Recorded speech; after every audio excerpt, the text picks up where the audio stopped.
Hi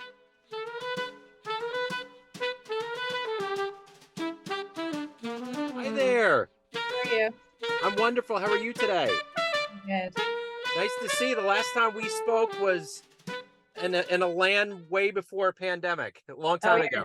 in the before times. Yes. I like to call it BC before Corona. That's good. Well, it's great to catch up with you. It's great to see that new albums are coming out. The world's waking up. So thank you for taking a minute out. Yeah, my pleasure. So before we get into the sophomore release, I want to know, how did you get through COVID? It really did its thing on everybody. How did you get through it? And how has it changed the way that you approach things now? Well, I mean, get through it, financially, musically, like all any how we got through it. I All the mean, Venn diagrams come together. yeah, they all come together. So for me, I mean, I do teach, right? So a lot of my music lessons went online, and of course, there's no gigs during that time, so it was pretty much all teaching. I actually did my master's in composition during the pandemic, so that kept me pretty focused on musical development. I did it at York University, and they also pivoted to like digital learning. So it was, seminar style, and we had our composition classes. We would just screen share, our scores, and we didn't get to have real musicians play it, but like we would upgrade our MIDI plugins and try to get like slightly better string sounds. And so yeah, so musically, I did this master's, which was great. And you know, I did a few gigs. Like there was this program, Sync Space. Did you see any of those concerts where like it'd be like the four people in their own rooms Yeah, performing? yeah. Yeah, so I did a couple of those with people. Yeah, and then just hunkered down like everybody else and tried to practice and stay sane. Yeah. So shaping the invisible, how did this come about? Was this kind of born from the pandemic? How did you artistically put this together? So just like about a year and a half before the pandemic, I received a grant from the Toronto Arts Council to compose music. So at least half the music was composed just kind of before the pandemic. Yeah. And then some of it was composed during the pandemic, kind of through that master's program I did in composition. And then so that's the music that's on the album, sort of from this grant before, and then some during. Then we had a series of Rex gigs in December of last year, and we performed, and of course I remembered how fun it is to play with my band and play music that I am passionate about. And so then we recorded in December last year. That's the thing I always really like about the way the Canadian mentality is that there's a lot of grants that are given to musicians.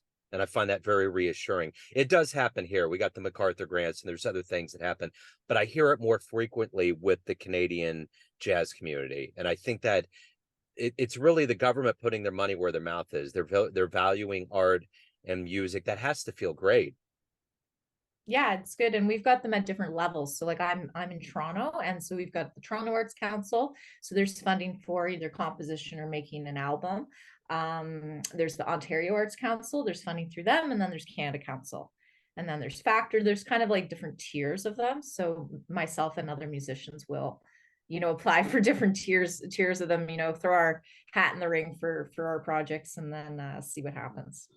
So this is your second album, and you're coming on the heels of your first album. Do you still feel that pressure? I mean, that was your first real shout into the jazz world. What does it mean? And it's been some time to have your second release out. What does all of that mean for you? To have the second release. Well, I think like it's a lot of work, putting out an album. By the time you've composed the music, rehearsed them, the whole process is very long. And then of course it was a little bit delayed because of COVID. So it's Yeah. just very exciting to have a second album finally come out, after such a long period. Yeah. And then of course with the album out, we can start to try to play more shows and festivals and things. So we've already got some stuff getting lined up for next year to do a tour. And it's nice to kind of, move on. Like you've composed all this music, it's nice to record it and feel like you're kind of moving forward in your career and musically. So speaking of live gigs, what do the crowds feel like? Is there a level of appreciation, an energy that's different now? Um, so the main jazz club in Toronto is called the Rex, and during the pandemic, like everywhere, things kind of altered a bit. So their capacity went down and they sort of adjusted how they do things. They have the seating is like facing the stage now, and there's more of a quiet policy in place. So for sure when we play at the Rex, it feels like they're more engaged with the music. And part of that's just how the Rex changed doing things because of the pandemic.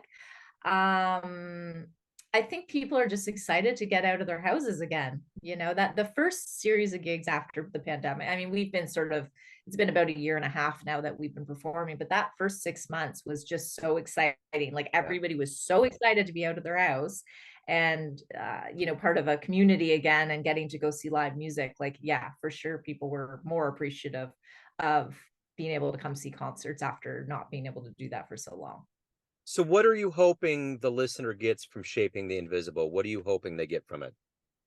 Well, I hope they get a sense of my musical taste, you know, the kinds of things I'm interested in. And, you know, it's a contemporary acoustic jazz album. So, you know, I'm hoping they just get excited about the music and the players. We've got, you know, Andrew McCann is playing trumpet. He's an amazing trumpet player, and Luis Dennis, like all the players are really great. So, you know, I hope the audiences just get excited about the music and the improvising as I do playing it with these people.